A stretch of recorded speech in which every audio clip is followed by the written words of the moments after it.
Aloha and Happy New Year, Happy 2024. Today's video is all about New Year's resolutions and how to make them stick. So the reason this is important is that for most of us, we make our resolutions, intentions, goals, and we put them in our planners, our journals, our diaries, or our pieces of paper. And come the end of January, maybe mid-February, half of them have already fallen by the wayside. So how can you make them stick for the year? And there's a couple of tips I have for you.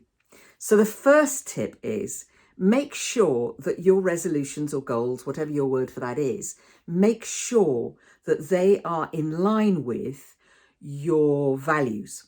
So your values are the things that are important to you, what's important to you. And in different contexts of your life, different things will be important.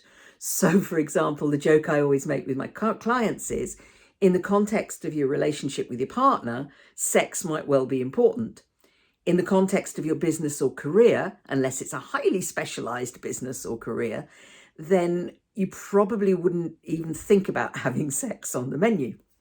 So different contexts, different things are important. So how aligned are your intentions, your goals with your values? If they're not, what will happen is either you just won't achieve your goals, or you'll achieve them and it'll be in a really patchy way. You won't feel motivated, and then you will feel motivated, and it's like, oh, yes, and then, so it's a very patchy accomplishment. So align them with your values. The next thing is align them with your purpose, your life's purpose, your reason for being here, what's important to you about being on this planet. Again, that's about motivation and achievement, because if they're not in alignment, you're not going to want to pursue those goals or intentions because they don't really fit. Another tip is to look at how you've expressed those goals or intentions. Have you expressed them in a way that's positive, that's looking forward, or are you looking at what you're avoiding? Ask yourself the question, when I look at this goal, do I want this goal because I want the goal, or do I want it because I don't want the alternative? So do I want, if let's say my goal is to have more money, do I want more money because of the things that it can do for me? Or do I want the goal because I don't like being poor? Because if your motivation, if it's expressed in a way in what we call away from, as in the things I don't want, again, you're going to get a very patchy accomplishment and you'll probably give up on the goal pretty quickly.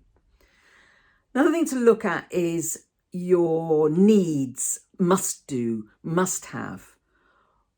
Do you want that goal because you need it? Because you must have it, because that's attachment.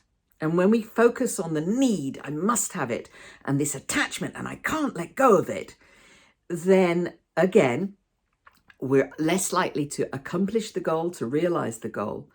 And if we do realize it, we can be pretty patchy in the way we go about it, because we're so obsessed and focused on the need that we don't even notice those little steps that are happening, that we're taking, that are getting us on the way to the goal. And we get disheartened.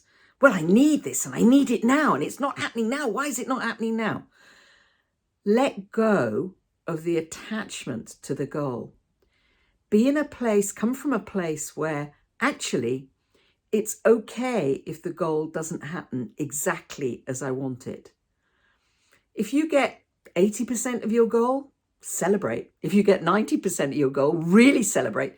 And if you get 100% of your goal, just go over the moon and celebrate. But 80% is good. And so often we beat ourselves up because we didn't get the whole thing and it didn't happen in the way we thought it might happen. Give the how up to source, rather than sitting there and sweating, and this is how I'm going to achieve it. Okay, that's my goal. If it happens, great.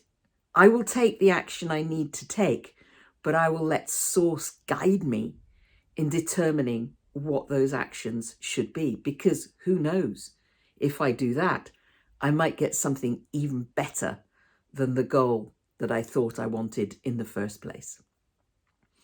So those are 3 little tips for making your goals stick.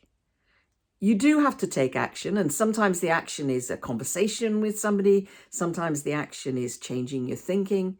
Sometimes the action is changing the way that you behave, the way that you react to things. But let source guide you. Let your intuition guide you as to what those actions need to be.